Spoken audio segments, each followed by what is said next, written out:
এখন যে আর্থিক অবস্থা স্বাচ্ছন্দ্য ফিরে এসেছে তখন ছিল না,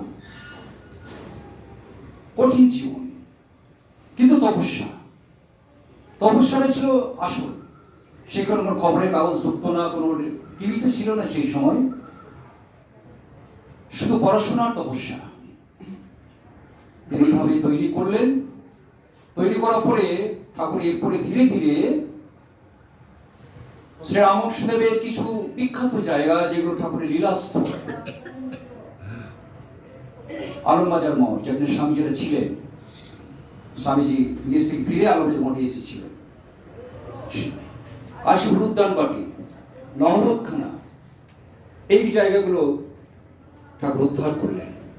উদ্ধার করার পরে সেখানে ঠাকুরের বিগ্রহ প্রতিষ্ঠা করে পরবর্তীকালে তিনি বেলুড় মঠকে কাশীপুর উদ্যানবাটির হস্তান্তর তিনি থাকাকালীনই করে গিয়েছিলেন। আর এই 2022 সালে আলমবাজার মঠকে বর্তমান রামকৃষ্ণ আশ্রম বেলুড় মঠ হস্তান্তর করেছে, সেখানে নতুনভাবে সংস্কারের কাজ চলছে।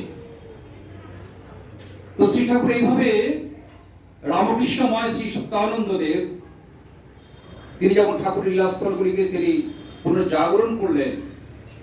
বৃন্দাবন লীলায় আমরা দেখেছি মহাপ্রভু, শ্রীমান মহাপ্রভু বৃন্দাবনের সমস্ত গুপ্তস্থান যেগুলি অবলুপ্ত হয়ে গেছিল চক্ষুর অন্তরালে, সেই সমস্ত নিধুবন, কোথায় নিধুবন, কোথায় শ্যামকুণ্ড, কোথায় রাধাকুণ্ড আমরা জানতেই পারতাম না। মহাপ্রভু যে আসতেন, মহাপ্রভু গিয়ে সেই সমস্ত লীলাস্থলগুলিকে তিনি উদ্ধার করলেন। সর্বস্বামী মহাপ্রভু পার্শ্বদরা গিয়ে সেই জায়গাগুলিকে জাগ্রত করলেন।